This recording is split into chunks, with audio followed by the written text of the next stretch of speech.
Assalomu alaykum muhtaram televizor ko'ruvchilar. Ko'rayotganinglar Erkin Osiyo radiosi tor televiziyasining haftalik xabarlar programmasi. Mazkur programmamizda mush bir hafta jarayonida radiomizda berilgan bir qism muhim xabarlarimizni eslatib o'tamiz. Men Erkin. Men Gulchehra.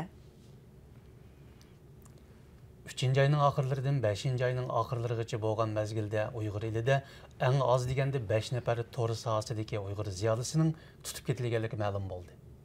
Ular Misranim torining sahibi Ababekir Muxtar, Misranim torining Korlidagi tor boshqaruvchisi Tursinjon Mehmet Marshal, Bag'dod torining sahibi Akbarjon Asad, dangliq tor yozuvchisi Umarjon Hasan Bozqir hamda ma'rif sohasidagi texi ism sharifi dalillanmagan 5 nafar kishi ekan.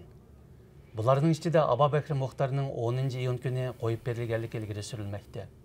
Ma'lum bo'lishicha, Tursinjon Mehmet Marshal 3-oyning 29 kuni tutib ketilgan bo'lib, hozir u Aqsu viloyatlik markaziy tutib turish o'rnida tutib turilmoqda ekan. Bag'dod torining qurg'uvchisi Akbarjon Asad 4-oyda komandirovkaga elib ketilib, hozirgacha izdirik bo'lmagan.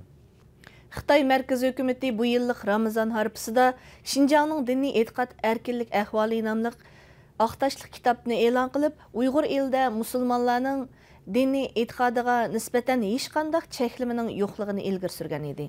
Halbuki Uyg'ur elidan radiomiz ziyoratini qabul qilgan kishilar bu yillik Ramazonning yanada har xil cheklamalar ichida davomlashayotganligini bildirdi. Egallashimiz qaraganda doirlarning Ramazonlik cheklamasi nuqul holda ma'rif sohasida emas, balki asos qatlamdagi yez kent kadrlari, partiya a'zolari, siyosiy aktivlar va shundaqla hukumatdan maosh oladigan ishchi xizmatchilarning hammasiga o'xshash yurgizilayotganligi ma'lum. 11-iyun kuni Amerikaning poytaxti Washington va uningga qo'shni rayonlardagi Uyg'urlar Virginia shtatining Fairfax rayonidagi Amerika Turk do'stlik jamiyatining a'zoligi jam bo'lib, bu yillik Ramazon oyidagi kollektiv iftor faoliyatini boshladi. Bu qitimliq iftor faoliyatini Amerika Uyg'ur birlashmasi uyushtirdi. Bu Amerika Uyg'ur birlashmasining yaqinda o'tkazilgan 8-qurultayda yangi bir navbatlik rais va idora hay'ati saylanib chiqqandan keyingi tunji qitimliq iftor faoliyatidir. Amerika Uyg'ur birlashmasining raisi Ilshad Hasan radiomiz ziyoratini qabul qilib, Uyg'urlar vatanidagi ro'za tutish cheklanayotgan bir paytda muhojiratga Uyg'urlarning bir yerga jam bo'lib, kollektiv iftorlik faoliyati o'tkazishi intayin zo'r ahamiyatga ega dedi.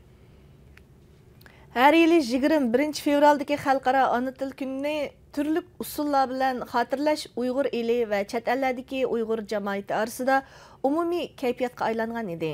Dünya Uyg'ur qurultiyi bu munosabat bilan o'tgan yildan boshlab har yilning 15-iyun kunini xalqaro Uyg'ur tili kuni qilib bekitgan. Bu yillik xalqaro Uyg'ur ona tili kuni yetib kelish harpisida Amerika Uyg'ur birlashmasi qaramog'idagi Uyg'ur kishilik huquq programmasi Xitoyning Sharqi Turkistondagi eritib yo'qitish siyosati qo'shtil ma'arifi mavzuliq yangi dokladni e'lon qildi. Xitoy hukumati Uyg'urlarning diniy erkinlik jihatda tarixdagi eng yaxshi vaziyatda yashayotganligini ilgari surayotgan Uyg'ur avtonom rayonida bir qism Uyg'urlarning diniy e'tiqod sababli jazolanayotganligi ma'lum bo'lmoqda.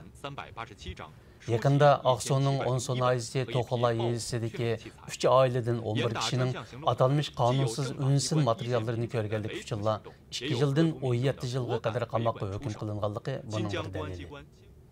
Kennedy sekretarining bildirishicha, jazolanganlarning hech qaysisi Xitoy hokimiyatiga qarshi har qanday shakldagi qarshilik harakatlarini o'ylagan yoki planlaganlar emas ekan. Ular faqat o'zlari qiziqqan diniy, ijtimoiy temadagi uchurlarni tor orqali ko'rganlar ekan. Egallashimizcha, Norvegiya Uyg'ur Islom madaniyat markazining ustozlaridan biri Turg'unjon Ahmadning Qashqa Konishar noyisi Avat Yeza Yalam kentidagi 72 yoshlik onasi Nurimanxon ana 15-iyun kuni soqchilar tarafidan o'z uyida so'roq qilingan. Doirlarning uzundan buyon davomlashtirib kelayotgan og'ir tahdidlarga chidamagan 72 yoshlik Nurimanxon ana eng oxiri bu besimlarni o'z ovozi bilan dunyoga anglatish niyatiga kelgan.